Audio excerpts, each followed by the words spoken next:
and to not give up on ourselves. So I want to thank Student Minister Rodney Muhammad for the opportunity to say a few words this morning, and he will be our keynote presenter. I'm anxious to hear what our brother has to say. Are you? Yes, sir. All praises due to Allah. We were out in the community yesterday, and a believer and I were having a conversation. You know, it's not easy to be a believer in the Nation of Islam. Is that right? To be on these posts for 20 weeks, 20 months, let alone 20 years, you can't play checkers with your life. You got to have a plan for your life, and that goes for all of us. You got to meet God halfway. Is that right? They say chess is a thinking woman's game, huh? Chess is a thinking man's game. You got to think ahead. You got to see the whole board. You got to anticipate problems. Is that right? Well, you know, sisters, this is why when we come to the mosque, I was going to say that we have to be ready to receive the word. And Minister Farrakhan is very big in what he calls a sanctuary experience. He wants you all to be able to be settled so you can hear the word, receive the word, huh? So if we got to move and shuffle and do things, just do it as quickly as possible, but we don't want to be a disturbance to the meeting, huh? You know, when you got your favorite song on and you in the car and your foot start tapping, and you start nodding your head, you get into the spirit, is that right? You get into the rhythm, but if that radio station got that static and the noise distortion, right? You spending so much time with the tuner, the song didn't have the same effect. That's what I'm trying to say. You understand? Brothers, you know, when we watching the football game, and I'm going to be real quick on this because I know somebody's going to say we boycotting, but when you watching the game, right? And the pass is coming, but you got two defenders on both sides, right? You're anticipating the hit. So sometimes you take your eye off the point, is that right? You can take your eye off the ball, and what happens is you drop the ball. Well, as men and women in our community, we've been dropping the ball for a long time. We've been given words of guidance. We've been given messages, right? We've been given warning, but we don't seem to get the message. And see what happens when you can make that catch, when you got the right training, when you're following the principles of the game, huh? You catch before you run. But when you run and you evade the steps of the enemy, now you can turn that corner, as they say. Now you can see the goal and there's nothing in front of you but the goal, is that right? Then the natural propensity of the black man can be seen because aren't we the fastest man on earth? Aren't we the strongest man on earth? Aren't we the most capable man on earth? But when you get all the impediments out of your way, brother, and you can just run, you can just fly to your goal. But we got to make sure that we first receive the ball. And what I'm saying to you today, if we can just receive this word, we don't want to go back home to sport and play because if we dropping the ball. We don't want to go back home to doing the same thing we did yesterday. We want to catch this word, receive this word, and then turn the corner on our life. We want to receive the word and turn the corner and begin to drive toward our goals. And this is how we come back and we strive for improvement week after week after week, man. But we got to make sure that we're focusing and we hear it. So today when our brother is speaking, just try to, if you got some burdens and some stresses in your life, put it to the side. Put Allah in the forefront, huh? And he'll show us how we can get settled. And last, I just want to thank Allah, you know, for waking us up this morning and the air that we breathe in now and to drink his water again and to live his life, you know. Right now, everybody in this room is breathing, is that right? But you weren't even conscious of it until I brought it up. Last night we were sleeping and we were unaware of what was going on within us and what was going on around us, but we all woke up this morning, is that right? Because somebody was caring for us when we were unaware or unable to care for ourselves. Got to give God some love for that. Is that right? All praise is due to Allah. And before we bring up our sister, Student Minister Sister Linda Muhammad, I want to say it's like when your mother used to tell us, or your father or your guardian used to say when you were younger, baby, don't touch that stove. Fire burns. And then she warned us. And we said, we hear and we obey. Is that right? But as soon as they left the room, see, there's something in the nature of us from birth that we want to experiment, that we want to test our limits. Why can't I touch that fire, Mom? So when we touched it, we got burned. Is that right? We learned consequences. We learned cause and effect at a young age, whether we understood it or not. But see, what I'm saying is, when we touched the fire and we got burned, we drew back. Is that right? But God even put something in your nature. See, the greatest gift that you have, brothers and sisters, is the will. One of the greatest gifts is the will God gave you to survive.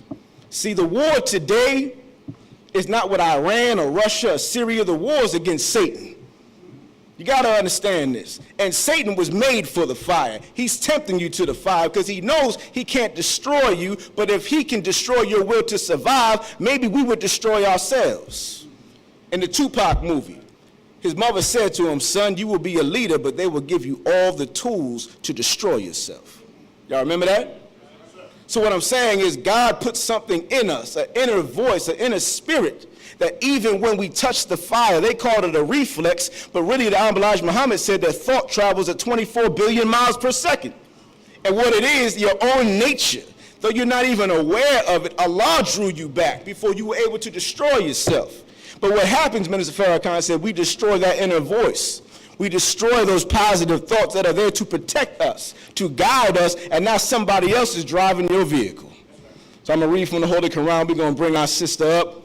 It says here in the 7th surah chapter, in the name of Allah, the Beneficent, the Merciful, and remember thy Lord within thyself, humbly and fearing, and in a voice not loud in the morning and the evening, and be not of those heedless. Surely those who are with thy Lord are not too proud to serve him, and they glorify him, and they prostrate themselves before him. Let us remember Allah, because he is the grantor of security. And before we bring our sister up, you know, that's that mother's love, you know. It's that mother's mercy. It's that mercy of God in the Honorable Minister Louis Farrakhan, who is guiding us and warning us today and pushing us toward our goals. But now we're going to hear from a sister in the ministry, a different perspective on the same truth in the same light. She's a teacher of women. She's a trainer of women. She's a sister that loves the Nation of Islam, and she's a sister that loves the Honorable Minister Louis Farrakhan. Don't you ever believe what the CNN and Fox News reports are saying, that Islam supports sexism. How many times do we have to prove that wrong through the Honorable Minister Louis Farrakhan? We want our women to be up front, but we got to be able to listen to our women and receive what they're saying, because they've been trying their best with us, and we've been trying our best with them. We are powerful, but what we have to learn to do is be powerful together.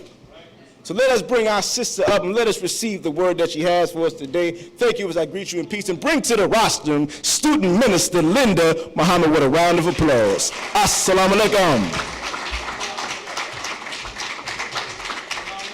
Praise be to Allah. All praise is due to Allah. In the name of Allah, the Beneficent, the Merciful, I bear witness there is no God but Allah, who appeared to us in the person of Master Farad Muhammad, to whom praises are due forever. I bear witness that the most honorable Elijah Muhammad is indeed the true, the living, he is the exalted Christ and the long-awaited Messiah. I lastly bear witness that the Honorable Minister Louis Farrakhan, he is Allah's and our divine reminder. He is our divine warner. The Honorable Minister Louis Farrakhan is Allah's grace and mercy to us in this day and time. Make no mistake about it. I'd like to greet the family this morning in the nation's greeting words of peace and of paradise of Assalamu alaikum. I'd like to thank the Honorable Minister Louis Farrakhan and our Student Regional Minister, Brother Rodney Muhammad, for this opportunity to be before you this morning. I'd also like to thank my wonderful husband, Brother Anthony Muhammad, for his love and support. All praise is due to Allah. All praise is due to Allah. By Allah's grace this morning, I'd like to share some of what the Honorable Minister Louis Farrakhan discusses as it relates to the will of God. It was interesting when Brother David just talked about the will, God's will. I said, all praise is due to Allah. because that's what I like to share some of from the Honorable Minister Louis Farrakhan. Will, according to Webster's dictionary, is the faculty of conscious and especially of deliberate action. Conscious and deliberate action.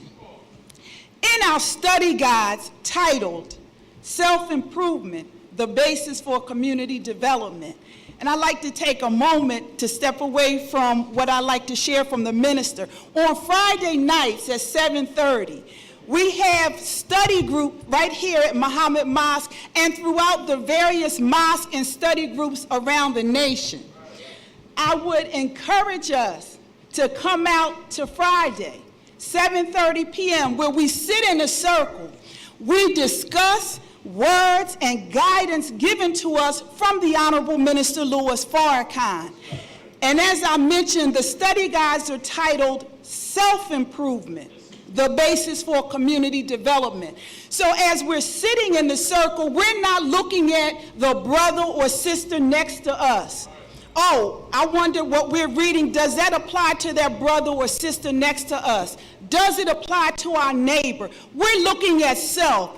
We are applying what the Honorable Minister Louis Farrakhan is giving us to self. It's about self-improvement, not about looking at our brothers and sisters. So praise be to Allah. Again, if we can make it out on Fridays at 7:30, please do so.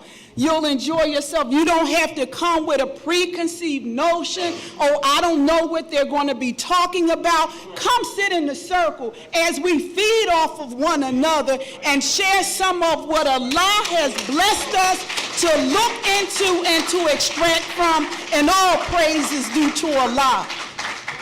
All praise is due to Allah. The Honorable Minister Louis Farrakhan, in our study guide, shares with us this discussion as it relates to the will of God. Everything in creation is the manifestation of the will of God. All of creation expresses the attributes and characteristics, attributes or characteristics of this mighty being, the originator of the heavens and the earth.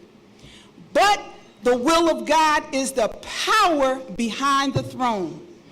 The will of God is the power behind the universe, its creation, its maintenance, and its sustenance.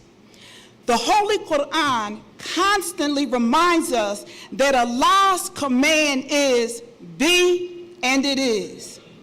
But this is not some spooky term such as abracadabra or open sesame. When Allah God says be, he summons the power of his own being, his creative mind and will to bring about that which he wills. When Allah says be, this is an expression of his will. But it is more than just an expression of his will. For when he says be, he arranges forces, resources, angels, people according to a plan to bring about the fruition of his will. Allah's will never fails. I'll say that again. Allah's will never fails. We have been given free will. We have the option, beloved, to submit our will to do Allah's will or to quote unquote do our own thing. But you have to ask yourself, how much success have we had or have you received by doing your own thing? How far has that gotten you? How far has that gotten you? As I just read in the study guide, Allah's will never fails. His will not be frustrated. In spite of us, in spite of the polytheists being adverse, Allah's will never fail. Praise be to Allah. We tried, beloved, a little of this and a little of that. As we read in the Holy Quran in Surah 4 or chapter 4, in a section titled End of the Hypocrites. The hypocrites seek to deceive Allah, and He will requite their deceit to them. And when they stand up for prayer, they stand up sluggishly. They do it only to be seen of men and remember Allah but little, wavering between that and this, belonging neither to those nor to these. And whomsoever Allah leaves in error, thou wilt not find a way for him. Now let me just say, I am by no means calling anyone a hypocrite or passing judgment. That's not Sister Linda's call. Allah is the only one who is capable of judging. What I wanted to focus on from what was just read was ayat 143, where we read about wavering between this and that, belonging neither to those nor to these, doing our own thing. We don't want to submit our will to do the will of Allah. Family, we must submit, not I think I may want to. We must submit our will entirely to do the will of Allah without conditions. We're not in a position, beloved, to go to Allah with conditions or terms. Some of us may be familiar with Burger King, and Burger King had a slogan where you can have it your way. We can't go to Allah saying, oh, Allah, I want it my way. I'll submit my will if you give me or provide this or that for me. And all praise is due to Allah. So and as it relates to submitting our will to do Allah's will, in the Holy Quran, in Surah 7, we read, and when the plague fell upon them, they said, O Moses, pray for us to thy Lord, as he has made promise with thee. If thou remove the plague from us, we will certainly believe in thee and will let the children of Israel go with thee. But when we remove the plague from them till a term which they should attain, lo, they broke their promise. You want to go to Allah with conditions and terms. Also in the Holy Quran, in Surah 9, we read, and of them are those who made a covenant with Allah. If he gives us out of his grace, we will certainly give alms to be of the righteous. But when he gave them out of his grace, they became niggardly of it, and they turned away, and they are averse. So he requited them with hypocrisy in their hearts till the day when they meet him, because they broke their promise with Allah and because they lied. So as we read in the Holy Quran, there are consequences for us saying that which we do not, for wanting to go to Allah with our own terms and under our own conditions. We can't do it, beloved. We absolutely cannot do that. When I think about submitting our will to do the will of Allah, and looking at the word will, here are some things that I reflect on by Allah's grace and his mercy and permission.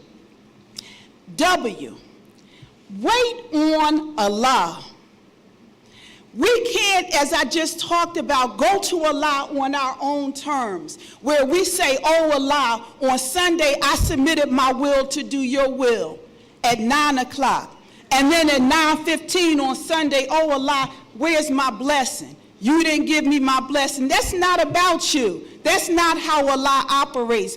Were it not for our prayers, Allah would not care for us. So it's nothing that we can go and bargain with Allah about. So we have to wait on Allah. The Holy Quran teaches us that Allah is the best knower. He knows our needs. Sometimes we get a little confused. We mix up needs with wants. So let's wait on Allah for our needs. He is sufficient for us. I intervene. Allah intervened in our affairs in the person of Master Fard Muhammad. His intervention afforded and still affords us the opportunity to be better acquainted with the will of God. L, let go and let Allah. If we could do this on our own family, Allah would not have had to come for us. And where would we be, ask ourselves, had he not come for us? We will be blindly wandering on in our inordinacy as the Holy Quran teaches us.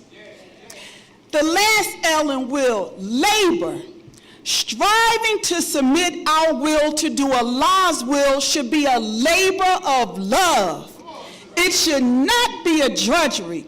Allah desires ease for us, as the Holy Quran teaches us.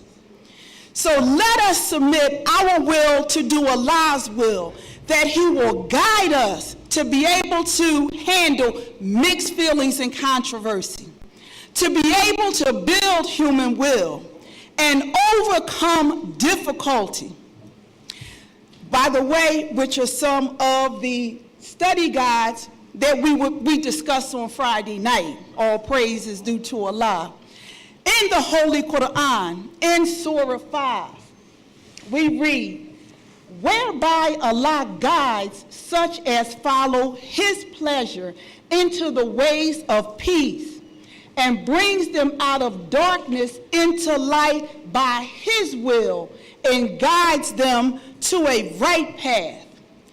Don't we want to get off wrong turn road and get on the right path? Being in total submission to the will of Allah, all praise is due to Allah.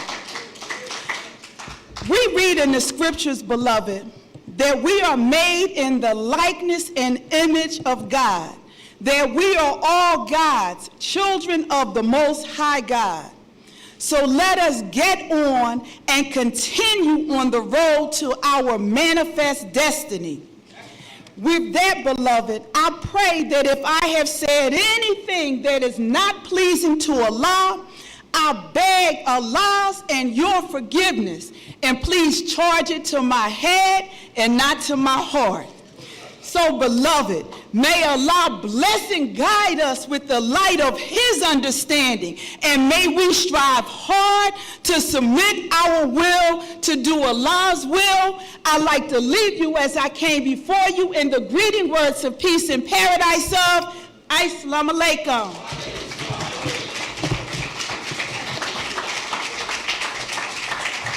Come on, family, let's give her a round of applause. We can do better than that.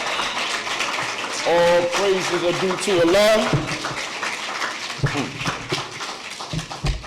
Did y'all catch that? Yes, sir. All right, praise be to Allah. There's a lot in that. All praises due to Allah. So, as we draw closer to our keynote today, I just say, man, this is why I love coming to Muhammad's Mosque number 12. Allah takes you to see new faces, new places. Following the Honorable Minister Louis Farrakhan will take you all around the world, and those of us that follow and secure him have gone to places we otherwise maybe would never have gone. And it gives you a different perspective on life, because sometimes we didn't see the value that was right in front of our own face the whole time. Real quick, closing out, I just want to say that I was reading something the other day, and it said that 80% of everything you see will be new in 5 years. Did you hear me? 80% of everything you see will be new in 5 years. So think about what we're doing right now. The things that we're chasing, right? Is it really worth it? Remember when the first flat screen came out, it was like $2,000 for a 30-inch? Now you can go to Walgreens for $130 and get the same off-brand TV, is that right? But we be killing ourselves trying to get things that really aren't even worth it, if you think about it. And having this kind of mentality is what drives envy and jealousy in us as a people. Because when I see somebody else with something new, right, and I don't have it, right? That I don't feel happy for them when they have it. Some of us have fallen to the level where lie, cheat, and steal to get things, right? And let's say you have the new thing today. When the next new thing comes along and somebody else has it, can you be happy for the next person that has it as happy as you were when you got it? See, all of this is what I'm saying is the thinking of the world that we live in. Keeping up with trends, materialism, right? But the most valuable thing is you, if you understand. Instead of trying to get new things, imagine if we could be a new people. Imagine if we tried to renew our minds. But if you can't keep up with these things, maybe we would start to devalue ourselves. But Jesus said, be ye not what? Conformed to this world, but be ye transformed through the renewal of your mind. Is that right? He said, seek ye first the kingdom and all of its righteousness, and all the things that we chasten will be added back to us. What the Honorable Minister Louis Farrakhan said is what this world is missing is self-improvement.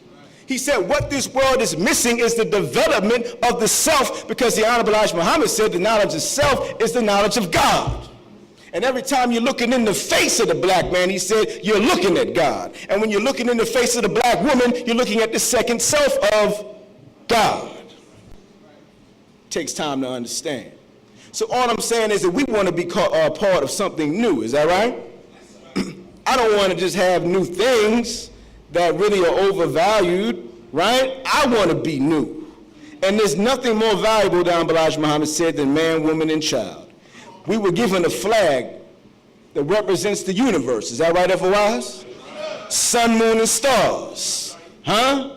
It means that we are free. We are justified, and we are made equal, right? To all mankind.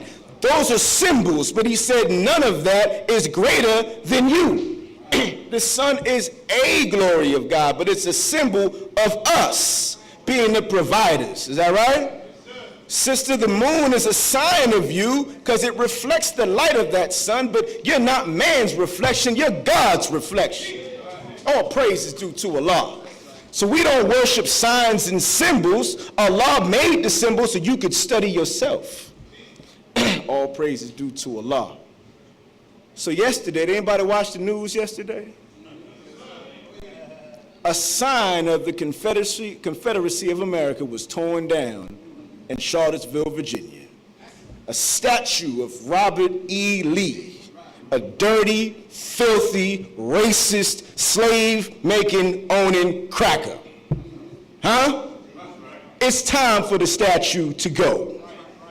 But when they took it down, you would think people would be happy. But protests started forming from the Ku Klux Klan. Y'all know they still exist, right? The Nazis showed up. The white nationalists, which is another word for racist, thugs, they got to scrapping in the streets. Did y'all see it? They showed up with shields. One person had a blowtorch. Open carry state. I lived in Virginia for 10 years. You can carry a gun on your hip. I mean, this thing looked like a bad reject episode of Game of Thrones or something. They out there fighting in the streets like barbarians. And somebody got in the car and ran one of the protesters over, one of the Nazis, they say. But there was a few of us out here, but this is Caucasian people fighting each other over a Confederate statue. This world is in trouble, brothers and sisters. But what I'm saying is the old world is going out, and a new world of peace and righteousness is coming in. But as in the time of Jesus, the people couldn't see the kingdom coming. They just saw the darkness. I'm going to read from the Honorable Elijah Muhammad, and I'm going to get out the way. But he said, and our Savior has arrived, the old world going out, the new world coming in. He said the old world is mischief-making and bloodshed, and is now on its way out in order to make room for the new world of righteousness and peace. For the past 6,000 years, we have had to live in an evil world that was designed to destroy the peace of man and to shed his blood. All around the earth, there has not been one section of the world in which the original man, the black man and woman, the first man on the planet, that we have not has been, or where he now lives, that has not been touched or ruled by the evil gods of the old world. The God of righteousness and peace today has made his appearance to take to himself the rule of the nations under the government of peace, freedom, justice, and equality. Allah God seeks to separate the evil from the good and the good from the evil. He declared himself as coming to seek and save the black man, the so-called Negro, from his kidnappers, the white race. Don't be upset with us. This is the absolute truth, is that right? Allah God came to unite and to restore the black man again to his own and bless him with the rule of nations as declared by the prophets Abraham, Moses, and Jesus. He said this is the fall of ancient Babylon. In the fall of ancient Babylon, Jeremiah 50:46, at the noise of the taking of Babylon, the earth is moved. Listen. The cry is heard among the nations. Here the Bible teaches us, and we see today at the fall of the old world. Now this is giving you the news before it happens. Listen. There is a great noise of war, the fighting of war, the destructions of nations, towns, and cities, the killing of their citizens. There is disagreement and confusion of the heads of nations. Did you hear Donald Trump or President Trump's response to this?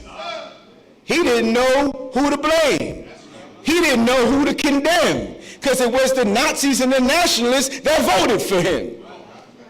A brother told me that the young man that killed the protester, he told his mother that he was just going out to a Trump rally that morning and ended up in a Nazi uniform running people over. What I'm saying is there's confusion in the heads today, and they are actually pushing and driving the people and bringing out their own madness.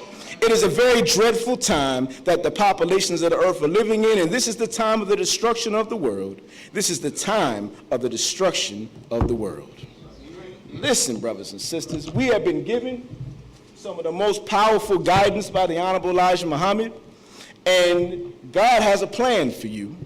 He knew when you were coming into this condition, and he knew the time that we were coming out. So when you see the darkness, seek refuge in Allah, but have faith in the light, because in the light is your plan for your salvation. At this time, let us bring to this rostrum the Delaware Valley Regional Minister, the student minister here in the city of Philadelphia, and a helper to the Honorable Minister Louis Farrakhan, our brother, student minister Roddy Muhammad. Let us bring him up with a round of applause. Thank you, Brother David. All right.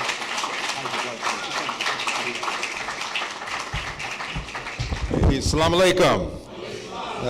In the name of Allah, the Beneficent, the Most Merciful, the one God to whom praise is due, the Lord of the worlds, we thank Almighty God, who is the revealer of all truth, the sender of all the prophets, of whom we make no distinction. We thank him for Moses and the Torah. We thank him for Jesus and the gospel, and we thank him for Muhammad and the revelation of the Holy Quran. As a student of the Honorable Elijah Muhammad's life-giving message, I'm most thankful to Allah for his intervention in our affairs and the divine person of Master Farad Muhammad, to whom praise is due forever. We cannot thank him enough for his wise choice and a messenger Messiah to us in the most honorable Elijah Muhammad. To the two of them, I stand before you eternally indebted for a man anointed and appointed. You got a lot of appointments, but no anointment. But you know that the appointment is right when you see the anointment. It was Jesus who said, "The Holy Spirit is upon me because I have been anointed to preach the gospel." We have an anointed leader and an appointed leader, but appointed and anointed because he's been fashioned and conditioned for this time. Their student, their apostle, their servant, he is my leader, teacher, and guide, the Honorable Louis Farrakhan. No greater voice for the Honorable Elijah Muhammad than this wonderful human being, as he described his minister. His love is so great that he'll fight rattlesnakes for you. and his love is so tender that before we go through whatever it is we got to go through, he has to be removed. And so I thank you all, and I greet you in their names with the greeting words of peace. Assalamu alaikum. I thank Brother David for helping us out this Sunday, a great orientation instructor, and certainly growing into what will be a great ministry for this young man who joined us from Richmond, Virginia. I thank him and his lovely wife. I thank Sister Linda Muhammad. Wasn't she great? Yes. And you like hearing her today? Well, you're gonna have to hear more of her in all the weeks coming, because God is in charge of the ministry. Y'all say I'm in charge of it, but I can appoint somebody and put them up before you, and they may never reach nobody. Then it'd be somebody up there I never put up, but God touched them in a way that when they talk, they can touch you. So I'm trying to figure out what God is doing in the ranks of the righteous, and then try to respond accordingly. And so as I sit in the circle, as the guide to the ministry shows the ministers, it says, if you sit in the circle and you're, for the most part, quiet, you get to hear what's around you. And so when I sit in the circle and I see the spirit of Sister Linda, and more important, I see a grasp of understanding of this teaching. You got to understand it. Understanding is in the supreme wisdom. Knowledge alone ain't civilization. Wisdom alone ain't civilization, but understanding. And when I hear the understanding, I said, man, if more people could get that, the minister's heart could rest that we can get through. You know, some people think they waiting on the next person. Well, you know, when he goes, the comforter's going to come among us. Who do you think it's going to be? Well, he just ended all that. So for all y'all that's looking for a personality, he said the comforter is going to be your understanding. That's what's going to get you through the dark hour. Ain't no politics in that. Amen. And but I love to hear us growing and really understanding and conveying the mind of the Honorable Louis Farrakhan as God continues to grow it. And so I'm just thankful to all that truly want to take up some of his task, because that's what ministry really is. We got to repair, be instruments of God's act of repairing what Yaqub's children did to us. And it's hard sometimes for us to see that all the things that we're doing, even to each other, that there's a hand still behind that has helped to condition us in a way that we're more destructive for each other. And we're fighting hard against that, and it's going to take folks speaking. You know, the minister had to get something straight, and he started out saying, I don't know where you all got this from, that 90% of the minister's job is doing some work. He said 90% of a minister's job is teaching, because that's what it's going to take to get our folks up out of what they're in. So the best model, as he said those words to me for the ministry, was Master Farad Muhammad himself. What else do you know him to do but teach? That's all he did, was teach. And if he had stopped and followed our little math, we wouldn't even be having this meeting today. Thank God for him. All praise is due to Allah. So I had a press conference this morning, of course, about the hatred that's manifesting itself in Charlottesville, Virginia. You should know that the people that you see there fighting don't live in Charlottesville.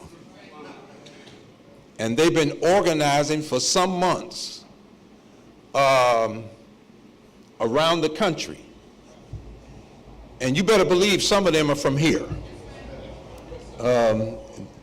You know, when you're at war, you have to have classes on intelligence. You know, black folks so busy snooping on each other, we ain't paid attention to the skinheads and all the white nationalists that are around us and how they're constructed, but somehow they communicated with each other and they converged on Charlottesville. They've been working on this for some time. I just found from a quick intelligence report that the Klan had already marched in July. This has been brewing for some time. And you know it when you see David Duke actually there. So a lot of people didn't understand, but I said there's something to this chant. No Jew will replace us. No Jew will replace us. And I said, why are they chanting that? Turns out the mayor of Charlottesville is Jewish. There was a brother on late last night, looked like one of the homeboys because he just had his t-shirt on and his chain and everything. And they say never judge a book by its cover. And when you look at him, you just think he's one of the homeboys hanging out in Charlottesville. But they described him as a vice mayor, and he had just received his PhD, his dissertation had just been accepted. A brilliant young man, but between these people up in the local government there, they decided to remove a statue from a city park of Robert E. Lee. Now, Robert E. Lee was the general, the major general for the Confederate Army in the Civil War. I feel the need to do some history because y'all ain't getting it in the schools we have right now. And in truth, Robert E. Lee was a general in a rebel government because some folk just decided they didn't want to be a part of it no more, and they just broke away and elected their own president, Jefferson Davis, and decided that they would go to war against the country that they were a part of since 1776. Now, they lost the war. They decided to come back. You know, some countries lose a war and they keep their own nation. You got your own nation, you got your own flag. But they wanted to come back in the Union, keep their flag and keep their heroes. Well, the country has a right to say, well, no, that flag don't represent this country. People have a right to say that statue, we don't recognize him as our general. So they decided that in Charlottesville, and they have that right. But the white nationalists gathered from all over the country to convene on that little university town. And some protesters came out against it. Now, the young man that killed the woman, he's only 20 years old. Think about that. He wasn't even alive during World War II, wearing something about the Nazis.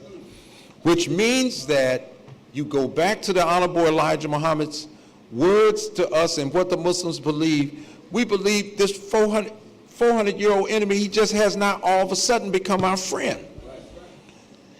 And no white man lived 400 years. So there has to be the successful transmission of hatred from one generation downloaded to the next. And what you're seeing in Charlottesville is the successful transmission of those hatreds. And of course, you got a president who in a moment of moral crisis can't lift the nation to a moral high ground because he's too tied to the people. Did you see any police? They're almost absent. these people had a green light, even though they didn't live there, to come in and do like they wanted to do. The Klan promised us. And by the way, the Ku Klux Klan wants to thank the brothers because they said we killing more of each other than they could have ever hoped to kill. So I just wanted you to know the Klan thanks you for that because you helping their agenda. We'll talk more about that on the 24th. We'll be at Malcolm X Park. Somebody is trying to kill you. And it might be the person in the mirror. But yeah, they have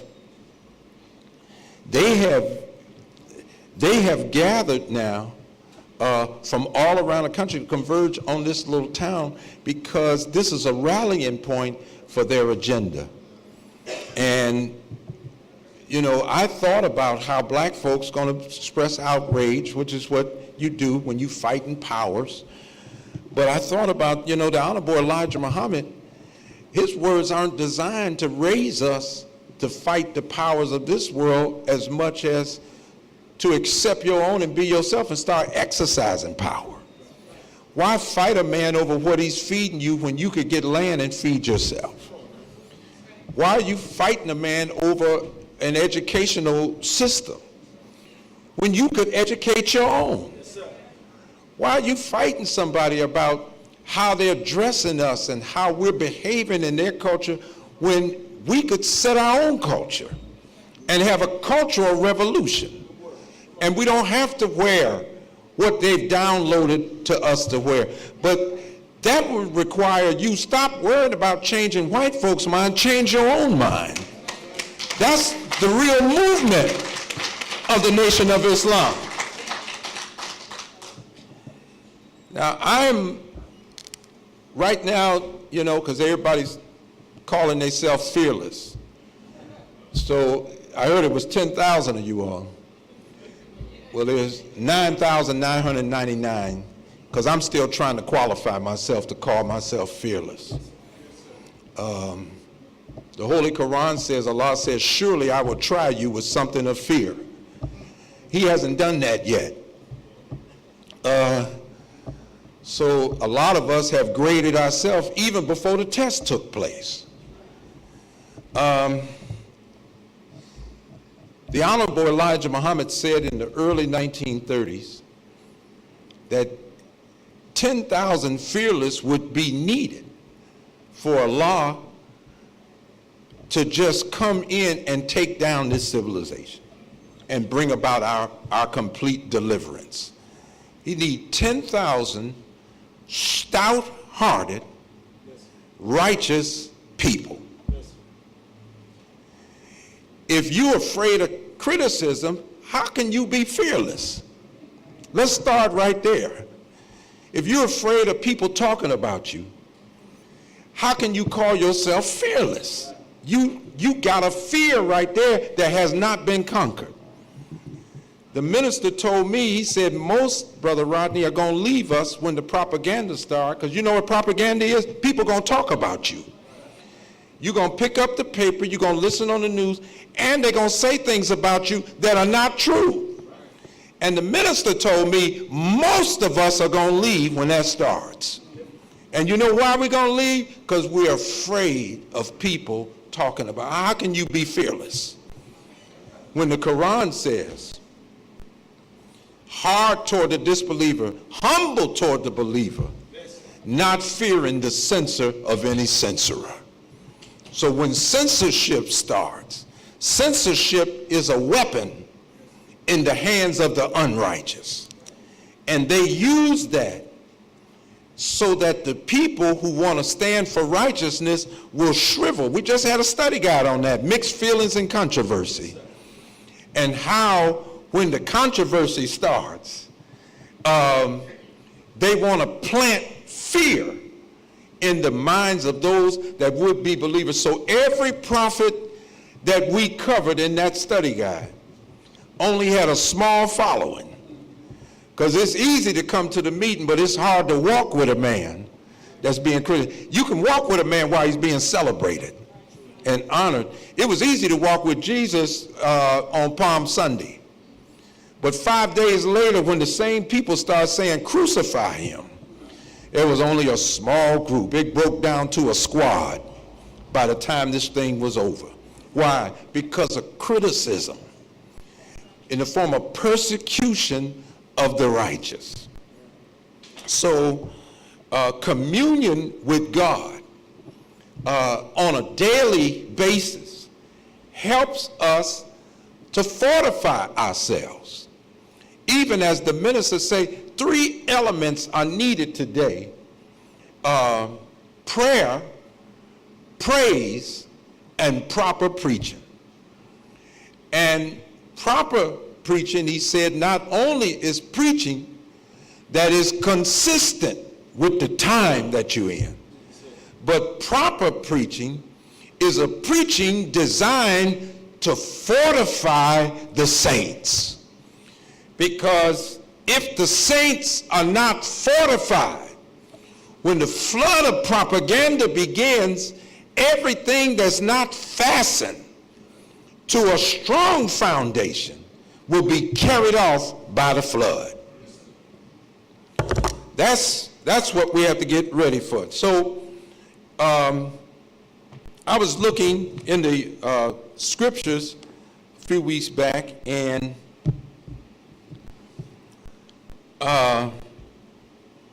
in the book of St. Mark,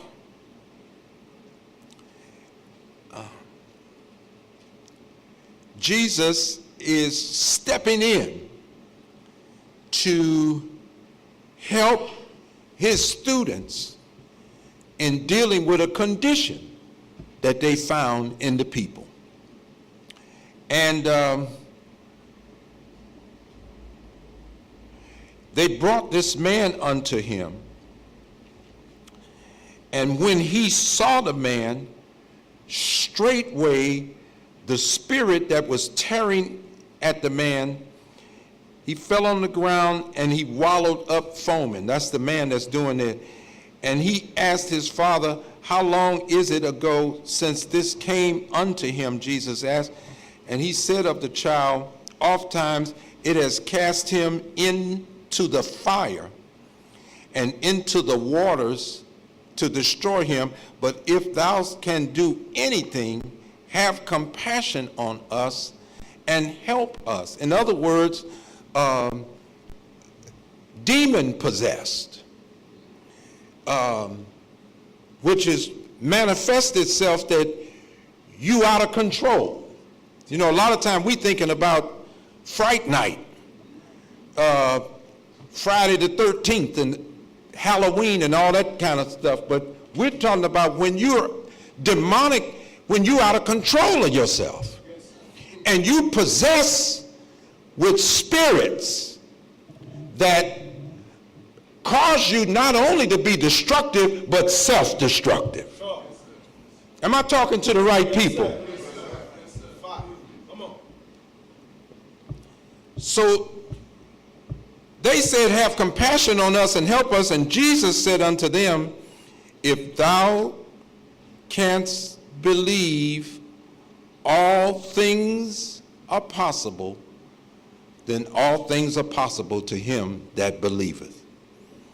That's the only qualification for possibility. We're begging white folks for possibilities and opportunities. We're always asking someone or putting someone in a position to be in charge of whether we got opportunities and or possibilities or not.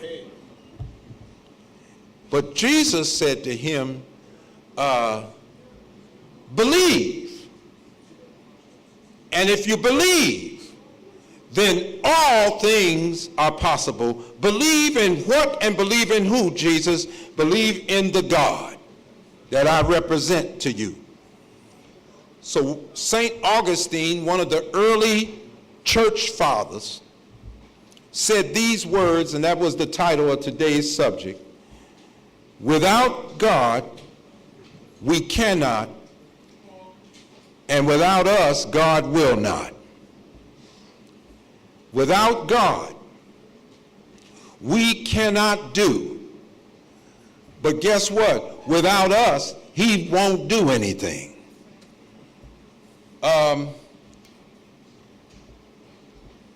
The Honorable Elijah Muhammad taught us that in the beginning, of course, the Bible tells us in the beginning God created the heavens and the earth, but the Honorable Elijah Muhammad said, no, the real beginning is when God himself began.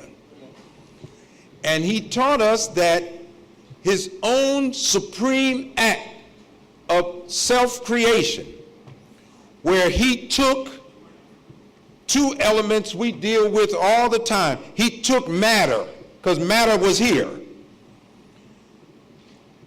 It's called dark matter, but matter has always been here, right? It's a solid, liquid, or a gas. It wasn't created, it can't be destroyed. That's matter. Energy couldn't be created, couldn't be destroyed, only what? Transferred. You don't just go out and say, I'm going to destroy energy. No, you can transfer energy and move it from one place to another. We found that that can happen, but moving it don't destroy it. Are you following now? And physics is the science that deals with energy and matter. So in God's beginning, the Honorable Elijah Muhammad taught us to be composed of both energy and matter. He can't just be spirit. He has to have material basis in which spirit dwells. That's the beginning. And he said that in the beginning, when he created himself, he destroyed the impossible. That's right. So all people that know God know of God to be a God where nothing is impossible to him. So Jesus is saying, I represent that God. Yes, sir. And whosoever believes in a God who has destroyed the impossible through your belief, all things are possible. Now, when you look at the so-called Negro's condition, in these United States of America, where we haven't really had a real discussion about what has happened to us. We got the wrong diagnosis, so we got the wrong prognosis, and we're on the wrong treatment plan. The Honorable Elijah Muhammad was visited by God himself. And he was taught deeper into our condition than any human being of our time. That's the value of a messenger of God. The intuition and what he's given is so deep. And the social scientific thinkers will always tell you that the main way to solve a problem is the first step, a clear identification of what the problem is. So when you carefully examine what material the Honorable Elijah Muhammad was working with to look at our problem and offer us a real solution, in there you don't see anything that points itself to what we think our problem is and what we think our solution is. We think our problem is white folks who have the purse strings and the control of everything, and we think our solution is to change their minds and hearts about us so we can find a way to learn, be trained, and fit into what they have as a civilization. But when you look at supreme wisdom, we're not even slaves to white people. We're slaves to mental death. When mental death sets in, anybody can rule over you. That's why they had to keep the knowledge of you away from yourself, because it says he blinds them to themselves. That way he can master them. Am I making sense? So how do you keep him from waking up? Well, one thing you got to do, whatever we have learned about his past, we got to keep him from it. Well, if he learns how to read, one day, perchance, one of them will get a hold of some material and be able to read it, and they'll start conveying it to others, and we'll no longer have mastery over them. Then we got to have a law that they can't learn to read and write. Just that alone should make you a warrior against illiteracy. The first command, one of the worst things to see is a person who claimed Prophet Muhammad. We ain't even talked about the Honorable Elijah Muhammad. And the first command of Prophet Muhammad was to read. And you still have not taken the time out to embrace and engage this life-developing tool. Reading is what will get you up and begin to take you up out of the condition that you are in. Knowledge is a path. And when a person starts reading, acquiring knowledge, it's moving you down a pathway. It's taking you away from the place that the first light of knowledge first found you. I never forget a man, I guess he wasn't doing a lot of reading. He was going to show off in front of the minister. He come up to Minister Farrakhan in front of all the people and said, I've been with the Honorable Elijah Muhammad over 40 years. The minister said, I wouldn't tell nobody that, brother, that you've been exposed to this kind of wisdom for over 40 years, and that's all you've ever done for yourself. You can be sitting right there with it and not be helped by it because you're not reading. So you have to confront this difficulty. As I learned when I became an FOI, he's a human being that meets and overcomes. He don't run from obstacles. He meets them. Where are you? He meets up with them and then confronts them and overcomes them. Are you following now? Because if you're running from something, you can't be one of the fearless. You're living in fear of something that you say, when I confront it, it makes me feel inadequate. Start off inadequate, but believe in this God that he's talking about. That if he destroyed the impossible, my belief in him makes all things possible, that I can overcome this. In the city of Baltimore, Maryland, I was there preaching about maybe 3 or 4 weeks ago or something, right around the end of July. But anyway, I'm reminded that Mosque number 6, the minister of the Honorable Elijah Muhammad, Isaiah Kareem, came to the Nation of Islam illiterate. He literally learned how to read and write when he came to the Nation of Islam. And ultimately, a man who couldn't read and write ended up teaching people and helping people who are lost in the sea of darkness and ignorance. Are you following now? He met an obstacle. He decided it can't have mastery over me. I'm going to meet this obstacle and I'm going to overcome it. And that's the kind of warrior-like spirit we have to have. Well, I'm a warrior, I'm just ready to get down, you know. But the Honorable Elijah Muhammad said, the battle is in the sky. The battle is for the minds of our people. So the only thing that can fit in the mind is words. And we need to know how to read them. So anyway, man was created to exercise power. And the ecosystem that he lives in, he's literally made up out of what's in his environment. He's made up out of the earth. Water is in him, right? Electricity is the basis for his existence, right? Air is an element, it's inside of him.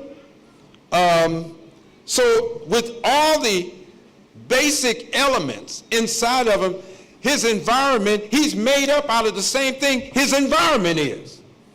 So the more he develops, the more he controls the environment that's around him. That's what a man looks for.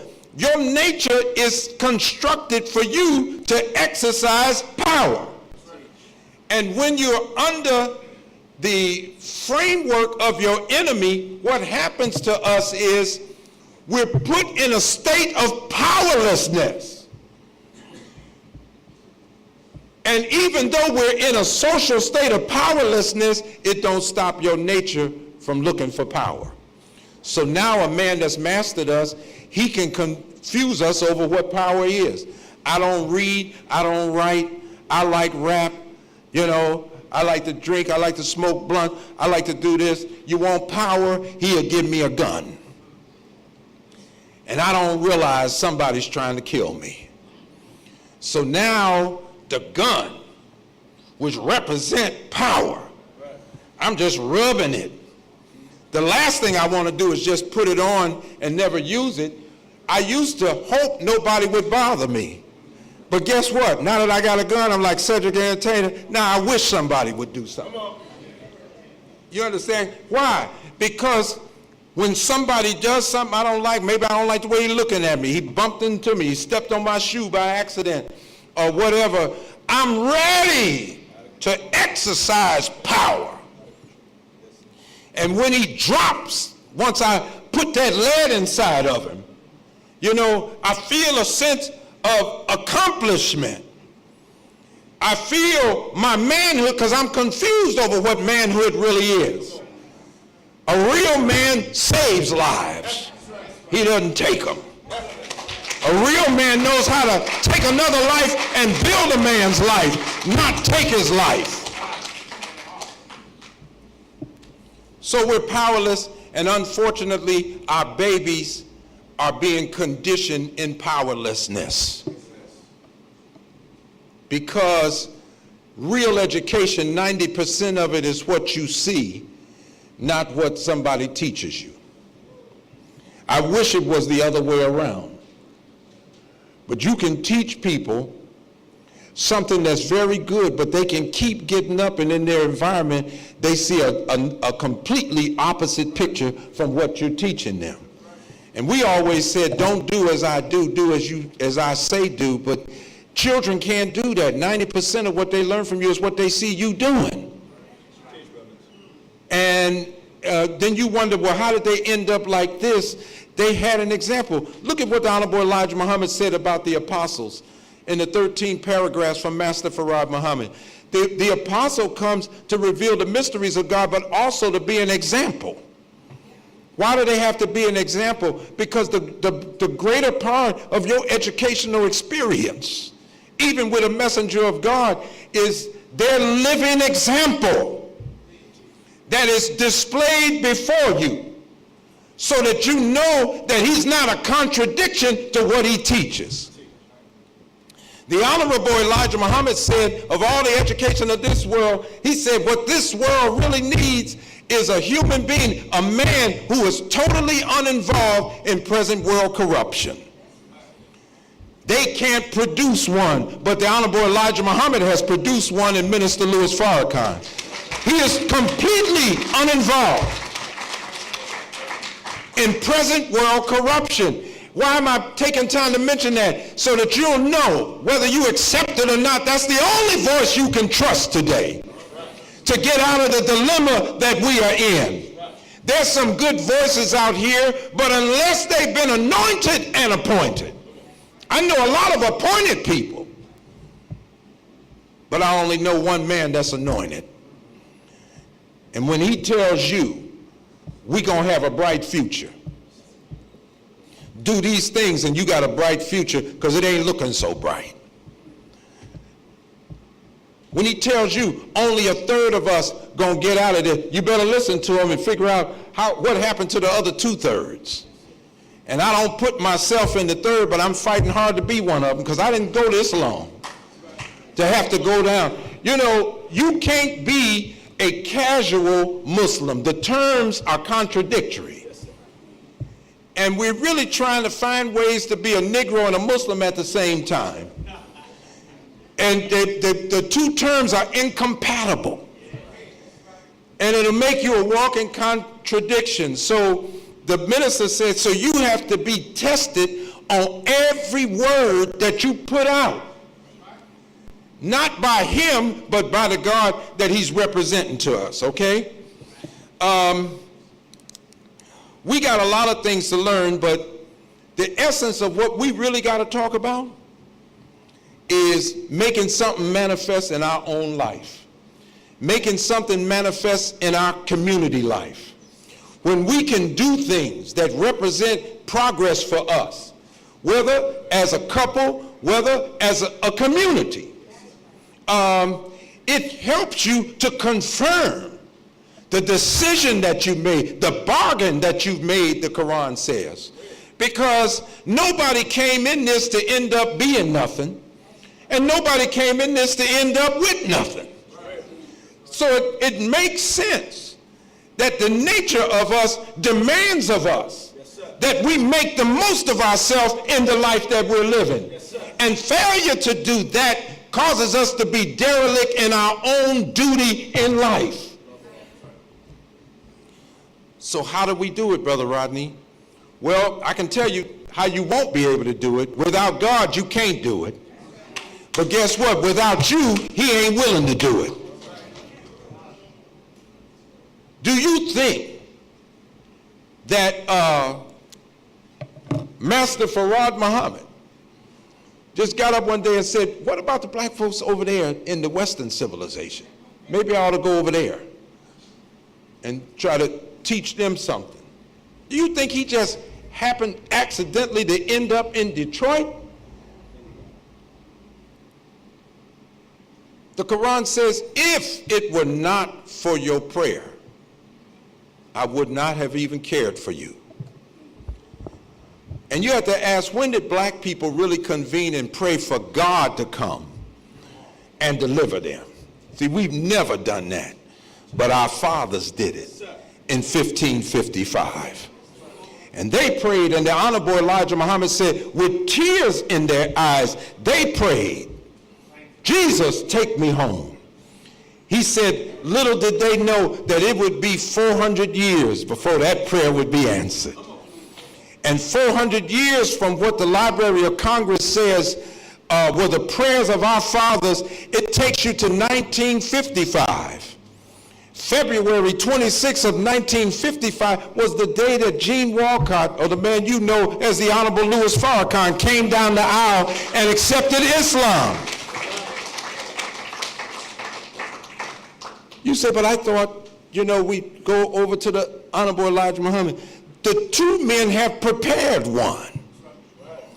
And to cut out any chance of an impossibility, the help that we have, in fact, the surah called the help is Surah 110.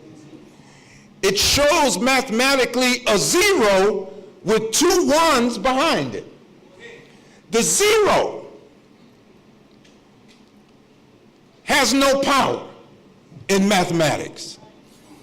But when you take a numerical figure and place it behind the zero, like 1, it raises the 0 to the 10th power. I'm showing you some math of how God works. Now you have to ask yourself, if you take a 1 and add it to a 1, that'll only give you 2. How can you place a 1 behind a 0 and it go to the 10th power?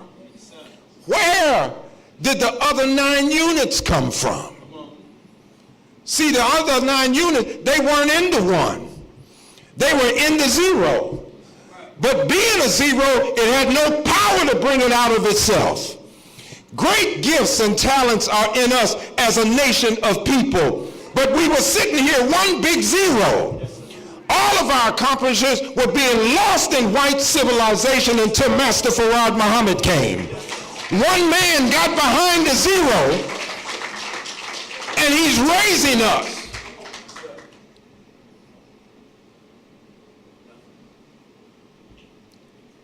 And then he prepares another one to be like himself. And when that one becomes like himself, he pushes him out front and he gets behind him. And it takes the 10 to 110. It's called the help. And I'm taking time to run this down to you to talk about the real help that we got behind us. Because without this kind of help, it don't even make sense to get up and try to fight this man. You ain't never gonna beat him. If you can't outthink him, because he's got the money and he's got the guns, he's making the laws, how the hell can you beat him? You want to go in the street and just protest and throw signs and break bottles? He'll break your neck. He knows how to break our civilization. He can get you evicted by breaking you off of your job. Are you ready to go and make a job for ourselves? See, without the right kind of mind, you ain't ready to fight this man. Farrakhan is trying to put you in some shape. Oh, I thought the minister we was going to get down. We getting down in a circle with the study guides. We getting down with the prayers. We getting down with teaching and training on Monday nights and Saturday mornings. We getting down so when we stand up, nobody will be able to knock us down.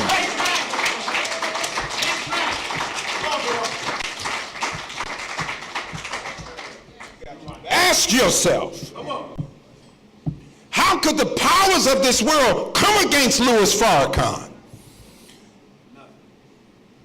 And not only did he not fall, hell, he got stronger.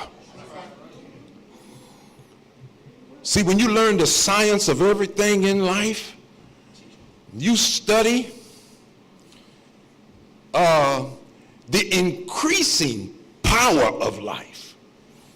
That means you can take a seed, little bitty seed, and put it in the ground and go on about your business. And with the elements that we're made up out of, the air and the water and the earth and the fire, the little seed puts a root down and then it starts coming up. And when the storm comes against that little twig that comes out of the ground, it looks like it's beating that twig all the way back down in the earth. But you know what happens when the storm is over? When the storm is over, the twig is still there. And it got stronger because it drank from the storm.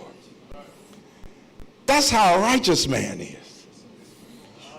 That's how you'll be and I'll be if we allow the root of what the Honorable Elijah Muhammad said was revealed to him to get down in us when the storm comes. And the storms that come against human beings is not just persecution, but there's a storm to try to get you out of what was revealed to him and get you to join Sunni Islam. If that was working, he didn't need to come. There's a movement to try to get you to go join the Afrocentric community and this kind of community. These communities will be blessed if you stay put right where you are and allow what was revealed to him to be rooted inside of you. That's so you can withstand the storm that's coming against us. If you want proof that what he taught us is right, let's start exercising power. Man and woman get together, they said they're sweethearting, they want to get married. Then each works a job. They say, well, we're living in a little flat here. We'll pool our money. We'll save it. We see a nice house over here. Oh, it's got a yard, so when we have children, it's got a nice school. So, well, honey, the house costs $350,000. Well, we'll pool our money together. We'll put down on it. We'll pay the mortgage. Well, you got to work way over here. I got to work over there. They got 2 cars. We're talking about 2 people. Yes, sir. You bring 150 righteous people together. I don't care whether it's a church or a mosque or anything. It's talk about getting some property and everything. And before you know it, you're fighting each other. See, you got to want something better in life. If the human being don't want it, believe me, there's no passion to go after it. And the minister said, the problem with many of us, once he said, we don't want nothing. But Moses bared witness that we wanted something, because he prayed to Allah, set thy hand against the wealth of the land of Pharaoh, because my people are too attracted by what they have, and that they may listen to thy word. And the word of the God will get us anything that we want. The minister so believes that. He's a talented man. He could have been an accomplished musician. He was going on television. He was doing things. But when it came to sacrificing all of that on an instant, not over no period of time to see how this is going to work in that, he had to let that go. And he had a door there where he didn't know where it was going to lead him. But he had enough love for the Honorable Elijah Muhammad. He had enough love for black people, so he poured everything into it. And he decided to do it. And look where he is now. Why? Because he believed that what we have will not shortchange us. That's why the Quran says, rejoice in your bargain.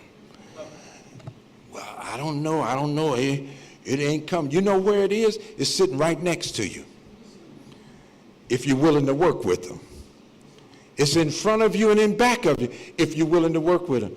What God does in the end, you know, when you start going through the Bible, you'll see, and so had a son, and he begot so-and-so and that, and he passed his wealth on. You got the sheep, the oxen, and everything. But by the time you get to Jesus, and actually, when you get to Moses, they stop choosing people's son. They choose who's best to serve the Lord. So they chose Heroshabel's son, the son of Amram and Heroshabel, and brought him up in the house of his enemy. But when you get to Jesus, notice they come to him and say, thy mother and thy brother, and them are outside. And he said, no, who is my brother? Who is he? It's he that does the will of my Father. So another whole standard for setting up God's family has been set. So when you see us in life, most of us probably would never have crossed each other's paths.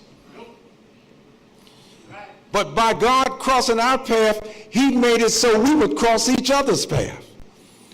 Everybody not growing up with everyone, we may not fully understand each other, but a God who understands all of us brought us together for some reason. And it gives the righteous community a mandate to do something as a community to help the larger scheme of humanity in the world, because this movement is a worldwide movement. It's not parochial. So where does it all start? Well, it's got to start, we got to protect ourselves. First, with what we have learned.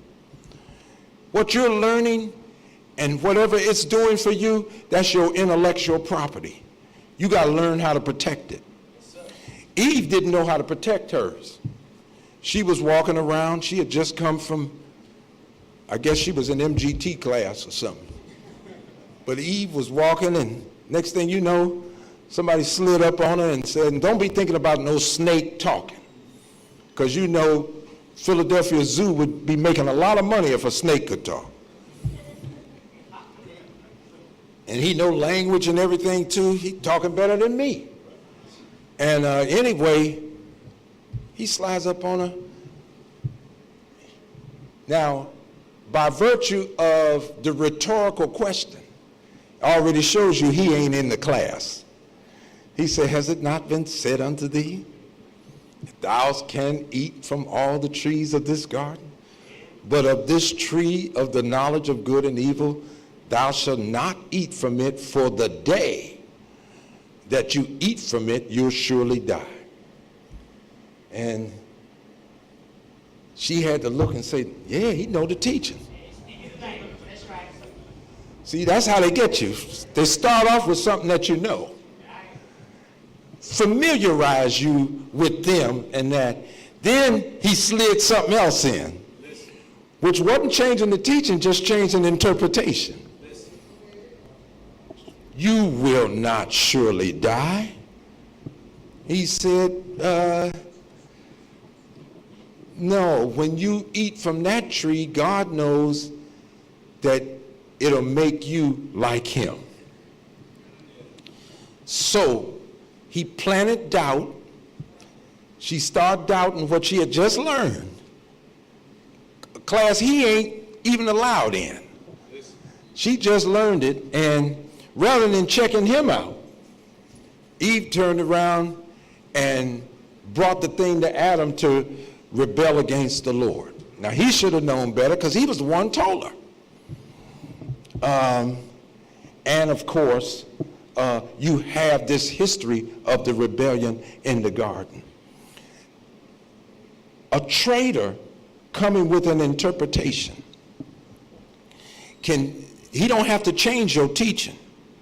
All they got to do is first know what you've been taught and then rehearse that to you and use an interpretation inside of what you've been taught to get you to separate not only from what you've been taught, but the teacher. Now that's the move today, because when Jesus has to qualify himself for the ministry after Moses, since Moses was tested, he also got to be tested. So the Bible says, so when he was baptized, it wasn't the devil, it was the Spirit that led him into the wilderness. And when he got out there, Satan was testing him.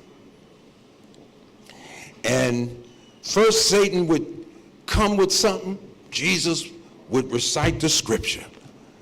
And you can always, remember I just said now, you can't beat the devil with your own commentary, but you can beat him with God's word. So every time the devil would come against him, he would bring scripture up, and it would beat the devil back.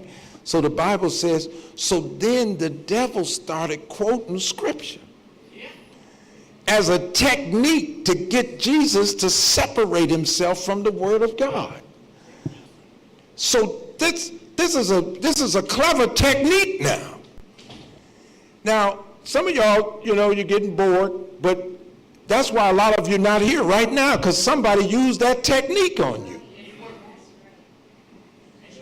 You ain't out here saying, oh man, Farrakhan lied, he ain't teach the truth. You still willing to go on record that he teach the truth. But something have separated you not only from the truth that he teaches, but from the truth teacher. Am I right? But what would make you unmovable? What would make you more unshakable is if you accomplish something with what you have been given, it ties you to it. The minister said, you got knowledge, that's one thing, and then you get wisdom, but he said, you can tell when understanding is coming in because you take what you got knowledge of and what you've grown in wisdom to, and you apply it, and you're able to reap benefits out of the environment that you live in. We must do that to confirm our faith in the earth. It ain't an option. It's not a luxury. You can't sit poor and raggedy and hold on to this thing. Not after a God promised money, good homes and friendships in all walks of life. We don't even have the option to tell God thanks, but no thanks. You have to get up and do something about it. So they ate from the tree. God said, the day you eat from it, you'll surely die. But the Bible says Adam lived to be 962. Well, how did he keep living if God said he would die that day? See, that shows you that there's another level of death that God is talking about. And you can still be walking around in your human body, but dead on the inside. You can be dead to the knowledge of who you really are. So you're walking around, and you know what? When you're empty inside, somebody else can fill it up with their own ideas about who you are and what you are. And that's why you got us in all different kinds of forms and that. But the Honorable Elijah Muhammad, he went past all of that and said, who is the original man? Not who was. Because the one who was never had to deal with a devil. Who is the original man is present tense. That's somebody that has overcome the man that has mastered us. Are you listening now? So the Honorable Elijah Muhammad said of his God, he said, you must remember we are building a new world. So I must follow close behind my God. And for you to follow close behind him, you must follow close behind me. You can't get around him to do this. So, thinking, beloved, is where we have to start. Thinking. As a man thinketh in his heart, so is he. The minister said you got to protect your thoughts. Now that sounds like a hell of a chore. But you can do it. And the best way to protect your thoughts, the scripture offers many things that are helpful. One is really being able to read and entertaining what God says as opposed to what people say. If you listen to the demographers and the economists and that, they are predicting a very dark future for us. But the minister coming out of the word of Allah has said that we got a bright future. Fear not. Right? Fear not. That's where you need some fearless folks. Fear not. We got a brighter future. So right there, the question is, are you going to follow what you hear them saying on the news, or are you going to follow what's coming from the Word of God? That's a real test. Because the way God's Word is, it comes to us at a time where everything around us looks different from what the Word is saying. But the challenge for the believer is to hold on to what the Word says. And not what he already said he would improve our condition. Then he said, as we close out, he said, I don't change the condition of a people till they first change it themselves. Now, years ago when I first looked at that, I said, well, how can I change it myself if I need him to change it? And I'm trying to figure out. But what he was saying was, look, Brother Rodney, what you bind on earth will be bound in heaven. What you loose on earth will be loosed in heaven. What he's really saying is, you can't do it without me, but I'm not going to do it without you. In other words, if I don't see something happening in my life, it's because I'm not allowing it, because he obviously wants it. He wouldn't have planned all of this to do this for us to just end up, in the church they used to say, I know he didn't bring me this far just to leave me. And if you don't, the way you design, if you don't think you're getting something out of something, you don't get much energy to it.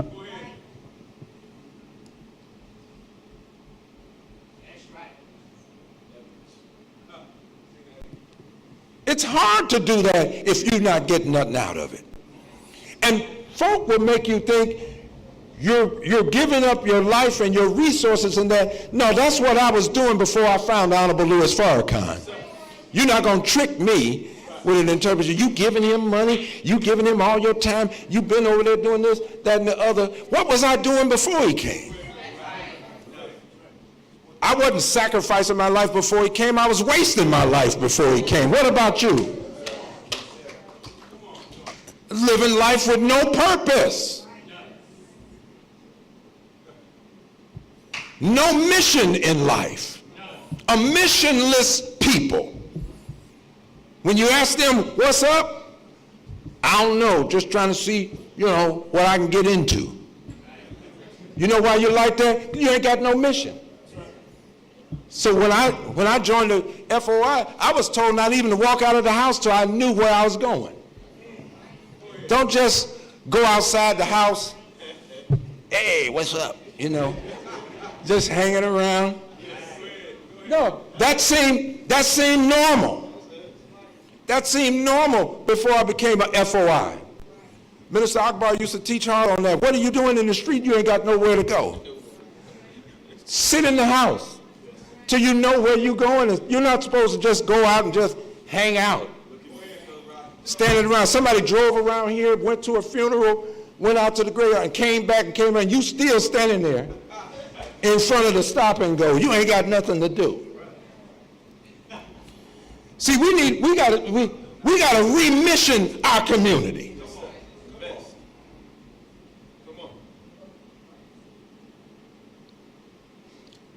And take back the streets with love and a strong code of conduct.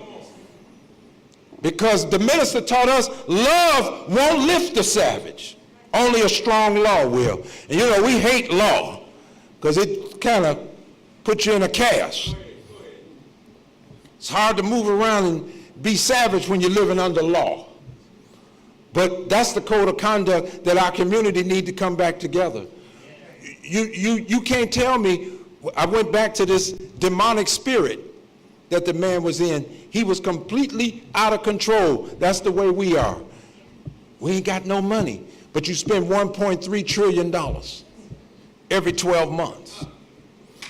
You and I, we spend enough money to build more than one nation. You got whole nations don't have a gross domestic product greater than $1.3 trillion. We're spending that on weaves, electronics, video games and different things, all kinds of gadgets on your cell phones and different, we're fascinated with things. And so we're spending it. Then when we look back and see how much we spent in 12 months, we say, my God, then we're out of control. Well, our children, Trump won't give no money to the HBCUs. The minister said if 16 million of us save a nickel a week, a nickel a day, 35 cents a week, just 16 million of us. In 12 months, we could buy 37 HBCUs outright. So that tells you if we saved a dime a day, we could just about get 74 of them. It's only about 105 or more HBC. We could purchase all them colleges, set them up, say, okay, our children will go here, and we'll save a nickel a day so we can pay some of the best teachers to teach our children. That's what we could do. It's not impossible. That's why the minister talked to us about it, because he believes in a God. That he knows his belief alone will make all things possible. So he's planting the idea in us. And even if we don't get up and do something like that, there's going to be somebody born that will. That's why he put it out there. He's not made to speak idle words. It's going to happen. And so as I close, I want us to ask ourselves, do I want to be a part of an army like that? That really want to make something happen in the earth. Because he's showing us the possibilities of what group economics can do. And economics is important. It seems to be the place where greater proof will offer itself to the devotee. Why? Because Moses prayed that Pharaoh's wealth be held. Because there's something about the wealth Pharaoh had, when people saw Gucci and Pucci and all these stores and Louis Vuitton and everything, they just get confused. It's hard to listen to the minister.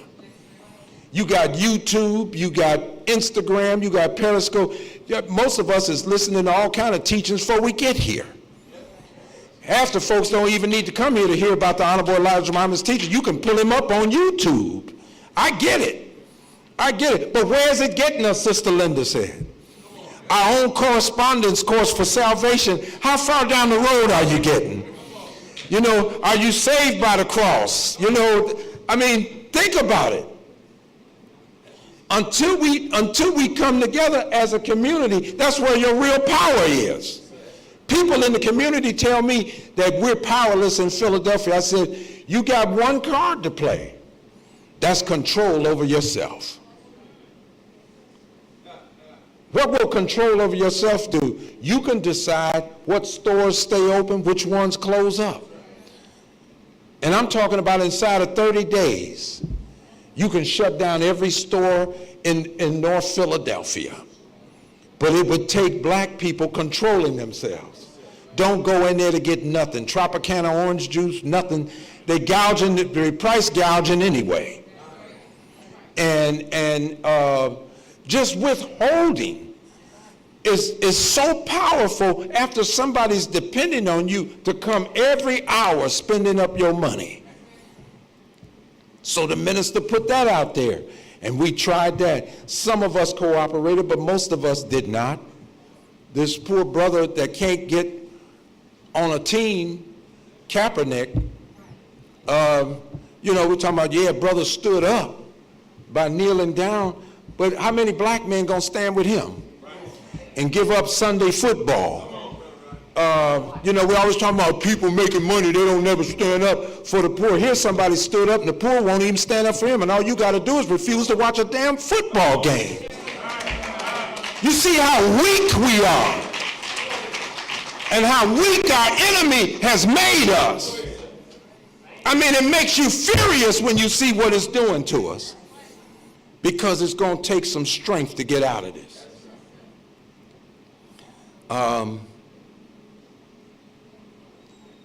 Everything is possible. New houses, new cars. I know I sound like a prosperity preacher.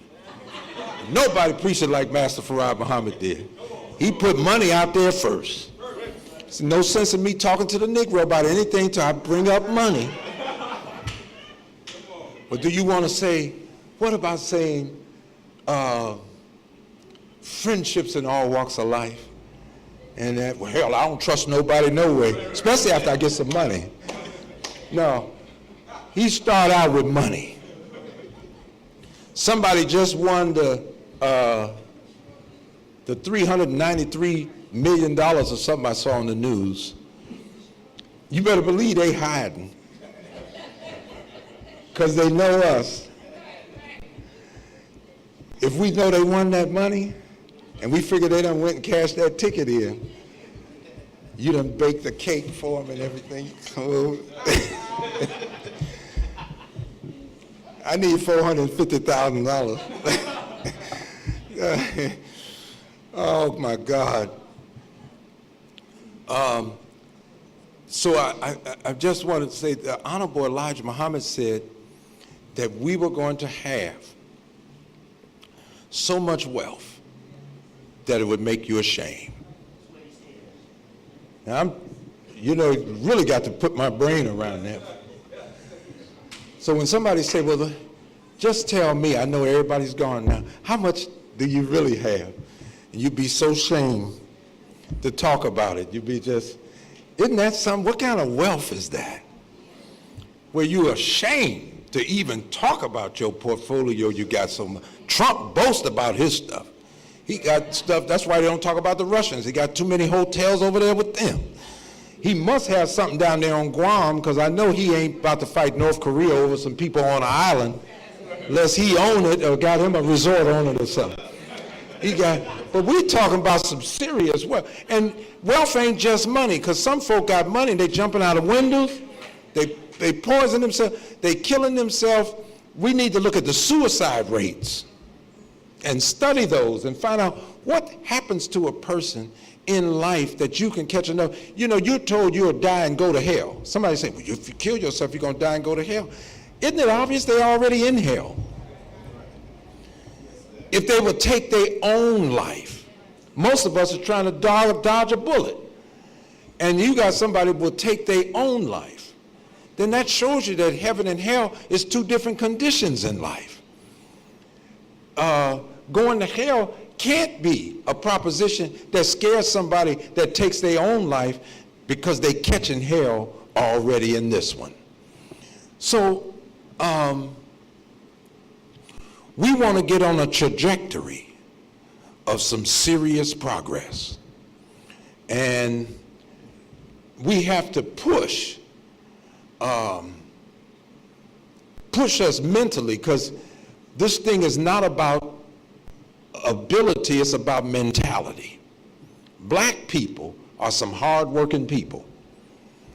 But black people, our hard working is more for other institutions, other companies, a whole commercial world, and there's little or no real hard working for ourselves. And so the ability to do hard work ain't what we're looking for. We already have that. What we're looking for is a mentality to take our ability to do hard work and begin to do something for ourselves. And guess what? I mean, the 2013 Savior's Day address by the Honorable Louis Farrakhan showed me more about what we can do as a community to witness real fruit in a short period of time. We ain't talking no 30 years from now. We can get on a 5-year plan and really begin, but it's going to take cooperation. And we can bring ourselves out of our dilemmas, because none of us should be poor after what has come to us. You agree with that? Yes, sir. I mean, I can see why Jesus said, you'll always have the poor among you. He wasn't saying that because somebody's going to always rob somebody. He was saying that because there's a mentality that exists. And I heard the minister say, we were at dinner one night, he said, you know, we were very poor.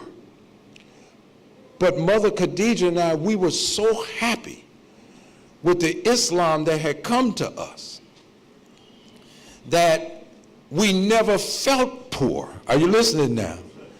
This gave him the mindset and the energy to work towards something better. And he said poverty is not the lack of money or the accumulation of large sums of money being its opposite. He said poverty is a spirit. And that caused me to go back and look at Jesus' words on the Mount of Olives. He said, blessed are those who are poor in spirit. Why? Because the poor don't need money, the poor need inspiration. If poor people are properly inspired, they will get up and make money. And you do have some who were very poor when the life-giving teachings of the Honorable Elijah Muhammad came to them. But they were energized by what they heard. And belief is not like faith. Faith is a noun, belief is a verb.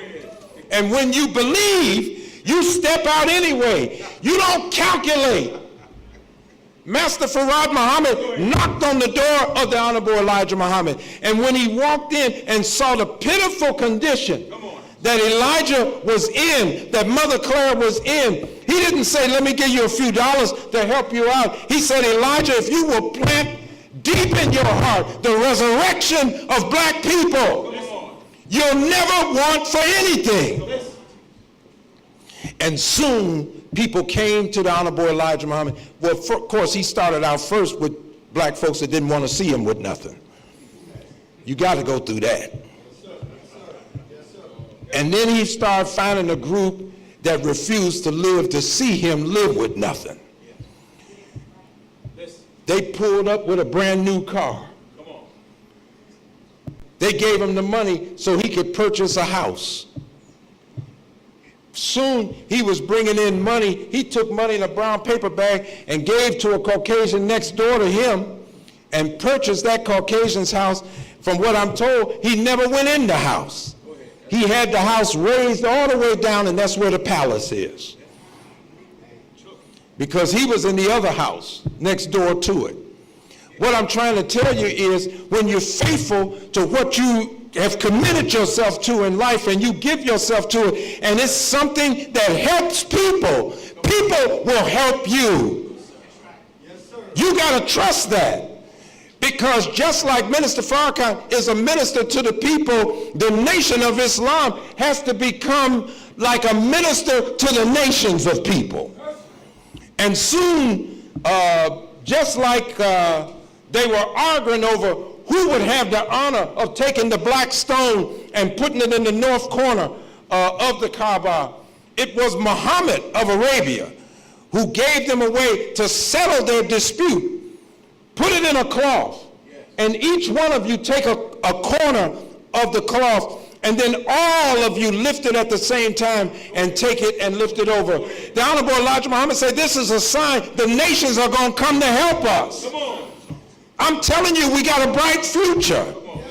And only if we got a bright future, the God that the Honorable Elijah Muhammad and the Honorable Louis Farrakhan represent to us, he will not sit still with everybody else prospering to leave his own people in abject poverty and squalor.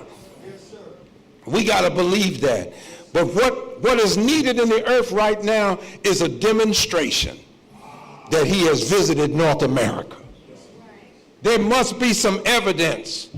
You know, when folks say a crime has taken place, they go by and they look for evidence. And then they try to get enough evidence so they can, in fact, they don't want you contaminating it, so they put a yellow thing out there, the ribbon, keep you from going over there contaminating evidence, stepping on stuff, and they need everything they're trying to reconstruct the crime. Well, if God came, where's the evidence? I can point to evidence when I point to the Honorable Louis Farrakhan. He's not the result of any university.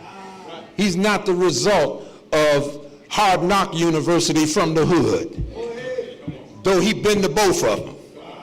He ain't the result of some other man, some other school of thought. Our enemies always try to write that Elijah Muhammad was out of Marcus Garvey's camp.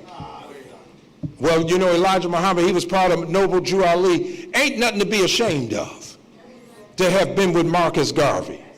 There's nothing to be ashamed of if you had been with Noble Drew Ali, but it just ain't the truth. Go and get the Quran that Noble Drew Ali wrote. Go and get Marcus Garvey's writing. Nowhere can you find a trace of what they're writing in supreme wisdom of what the Honorable Elijah Muhammad got from Master Fard Muhammad.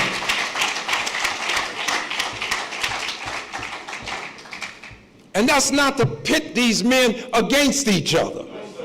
The last thing black people need is occasions for division. But this is where I'm talking about we have to protect our intellectual property. I'm only increased mentally because of what Minister Farrakhan has taught me. Now that he's taught me it ain't his responsibility to protect it, I gotta protect it. I gotta keep people out of my ear with all of that foolishness. The earth ain't flat. The circumference is 24,896 miles. You ain't about to fall off.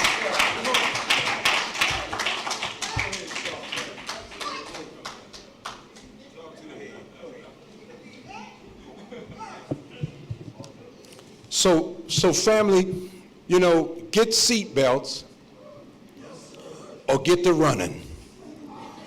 You know why? Because we have a responsibility.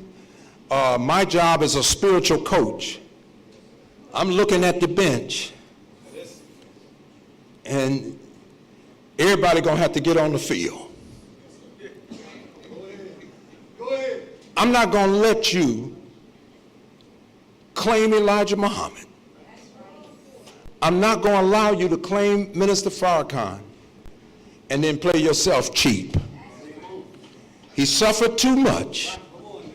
He's going through too much. What he has to go through is even greater and more deadlier than that. For you to sit down, for me to sit down and be mediocre. You don't have the right to be mediocre no more. You put that headpiece on, you jump in that uniform and everything. That uniform is designed, he took the crescent of the moon, he took the sun and the star, and he brought all of it down and put it on the shoulders of the black man's uniform. You know why? Because the wisdom that's being put in your head is greater than the sun, moon, and star. Your job is to uphold the universe. How great is that? Earth is the headquarters for the universe. How great is that? Anybody, Mars check in, Brother Chris? Huh? What about Neptune and that? I'm looking for some checking in, Brother Akbar, to see if any final cause is up there. Huh? Man, this is the universe, man. This is the way we ought to be talking. We were sitting at the table one day, we were reminded that the messenger said, 1 out of every 180 of us can tune in to thought. The minister said, we used to teach like this. So we got to spend the next few weeks acquainting us with our greatness. And you either accept that you got the ability to teach the science of everything in life or not. It's a take it or let it alone kind of thing. So I need to talk to all the registered Muslims before we leave today. Thank you for listening. Assalamu alaikum.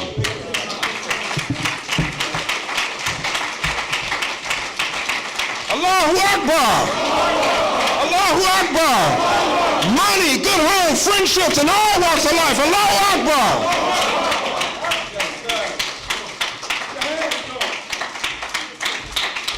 Keep that round of applause going. Let's keep it going, brothers and sisters.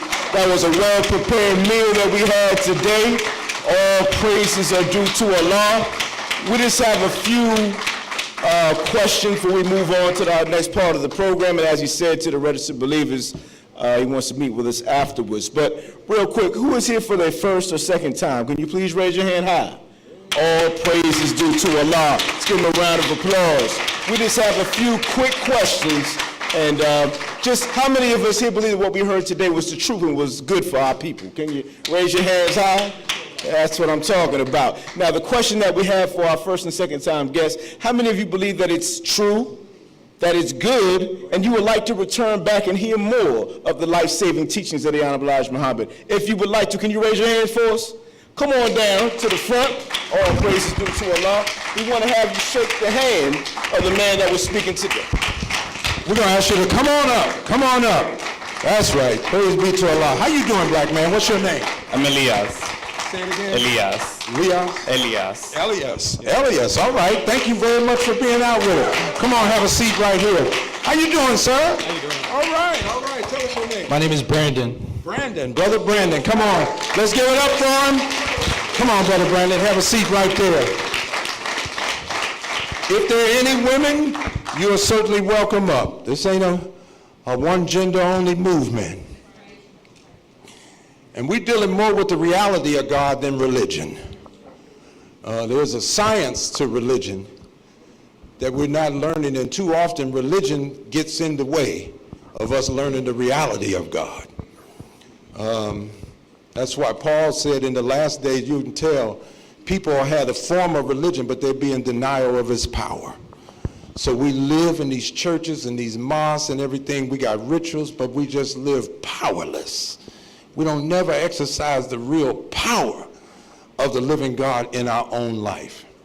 So we thank these brothers for accepting. Every Monday night, the men meet here, the Fruit of Islam class.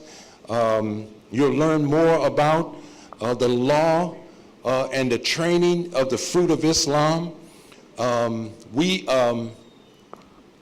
We hope to be out in Malcolm X Park on the 24th. That's a Thursday evening to talk about a lot of the concentrated killing that's going on, of course, in West Philadelphia, but all of Philadelphia is really suffering from it. I heard Minister Farrakhan say that the groups that are out here that want to help throughout the cities in America to do something, they should be trained by the FOI. Did you hear him say that? That's what I heard. Now, you can go on with your group, but he just asked you, would you kindly come on in, check in, and get some training from the Fruit of Islam, because his equal can't be found. And I just read what Honorable Elijah Muhammad said. He has men who have controlled crowds. At that time, he said up to 18,000 people with no guns. Where do you know any men like that on earth that can do that kind of thing? See, that means the power of God is with you. when you work like that, and it gives you the power to have that kind of control over large audiences. They couldn't control that over there in Charlottesville. You look over there, ain't no control there. The police would look absent. And they came in the kind of gear that the soldiers are wearing in Afghanistan, these white nationalists. You know, we need like an intelligence unit.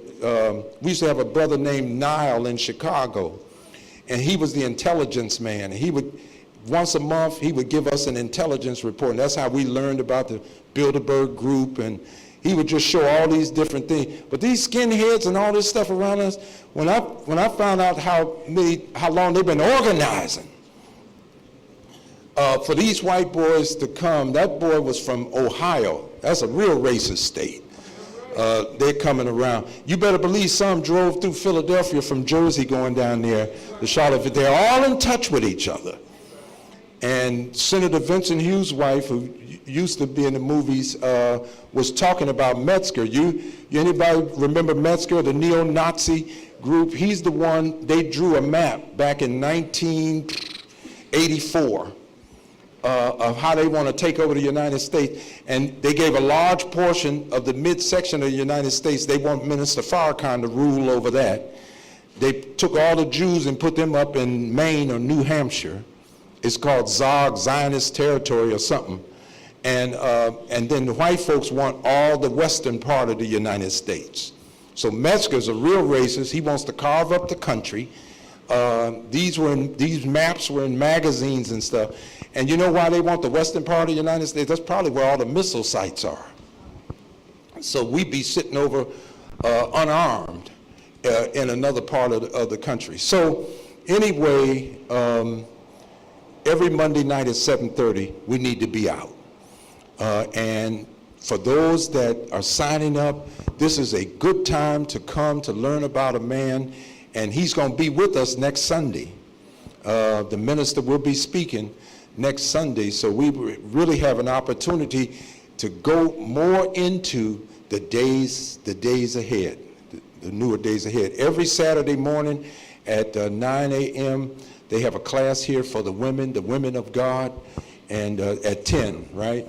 And so, now when I was saying 10 before, then they told me 9, but it is 10, right?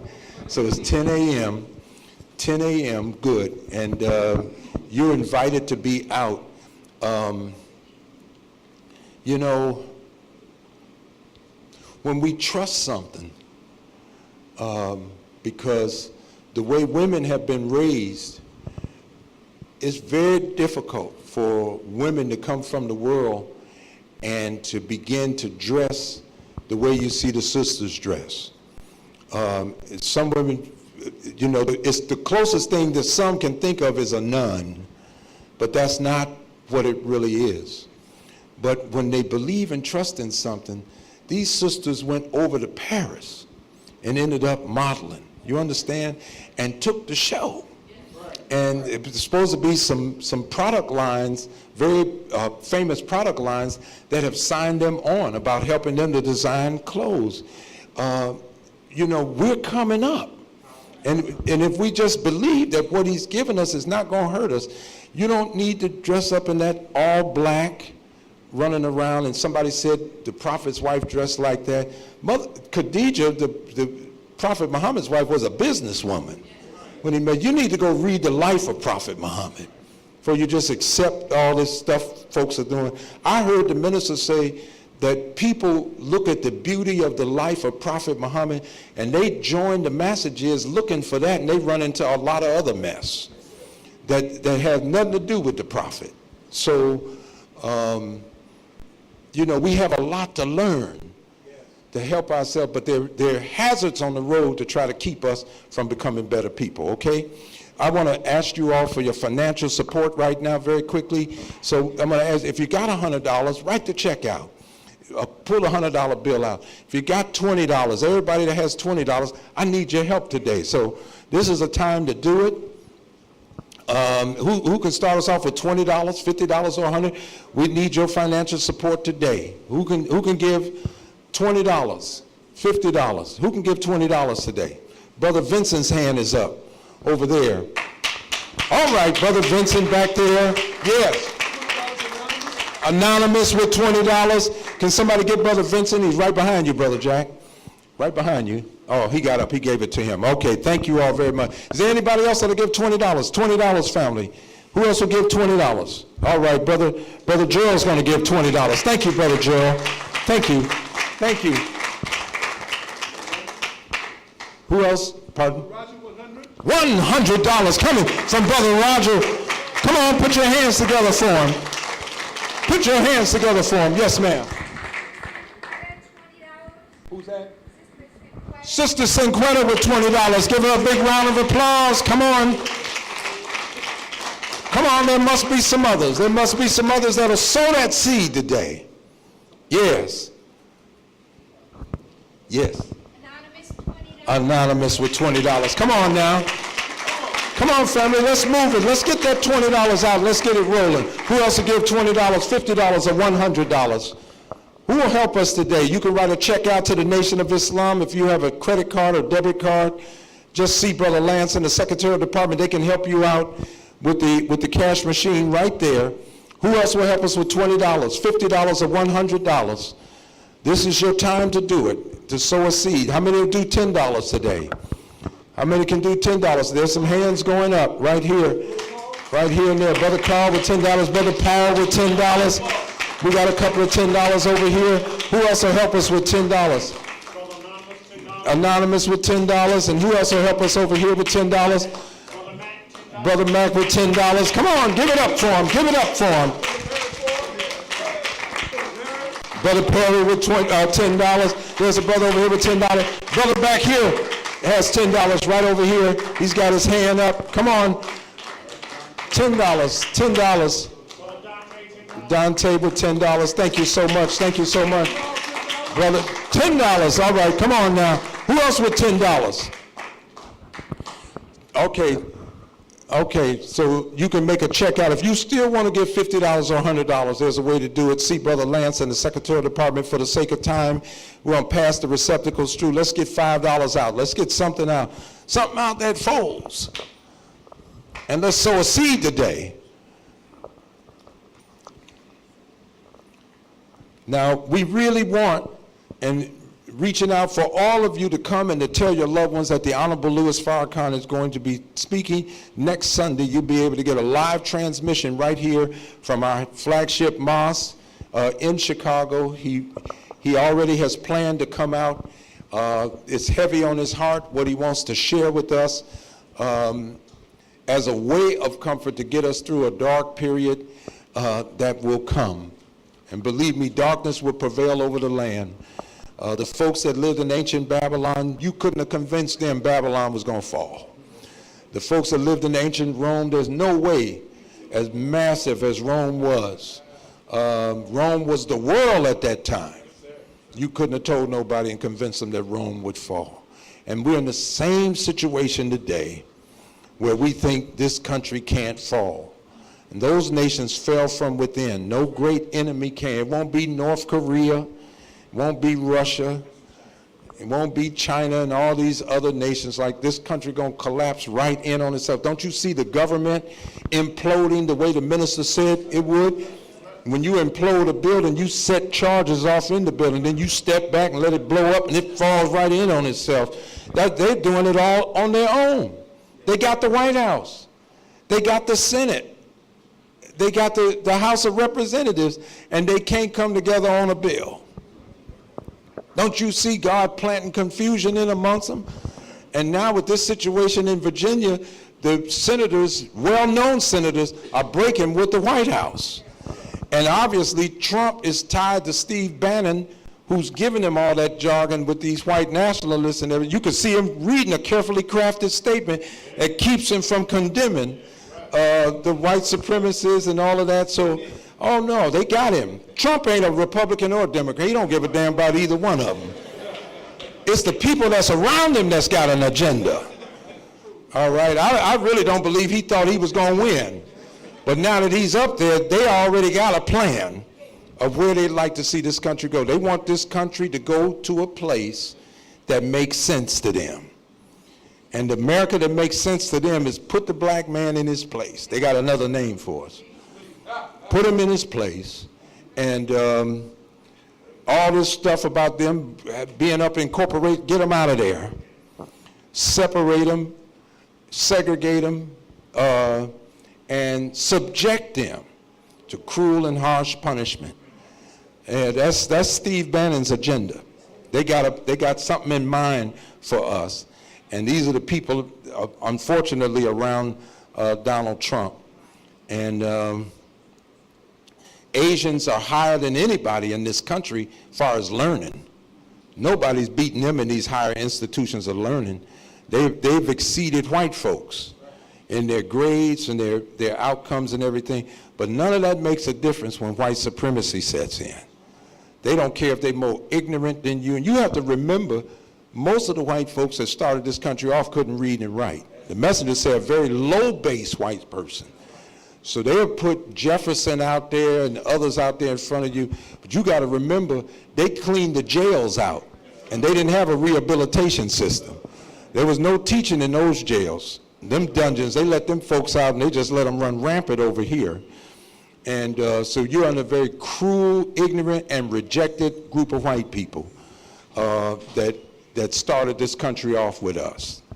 And so they went and found that kind of element, a rejected white person, blue collar, sitting down with, and he really had the blues because he didn't have no job.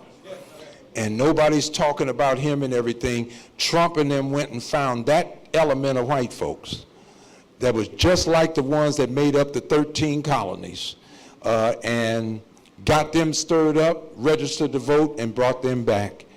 You know, and apathy had set in on us, so we did not vote them, so, you know. But it's time to exercise power, not fight power. And we can do that in the next year. We can put ourselves in a position where we are exercising power. And the press, I did a press conference this morning, they just not ready for the wisdom of the Honorable Elijah Muhammad. So I start sharing things with them. I'm just quoting the minister and the messenger. I'm just throwing it out there, hoping that they play it on the screen so people, but they're like, can we talk some more? They're ready to be taught. They're ready to be taught. They have wits in. And the minister said he was going to teach white people before this was over. Now, he done taught us. He's been faithful to us. We either going to do something with it or we not. But his mission is beyond us. And whatever God has him to do, he has to do. Go where he said go. Don't go where he goes. So if he go over there and teach white, don't you go over there. If he go teach the other Muslims, don't you run over there. Go where he said go. He sent you back to where he started us, right? That's what we say. And if we go where he said go, we're going to always end up in the right place, not trying to figure out where we think we ought to be. Okay, let's stand for prayer. There's an announcement.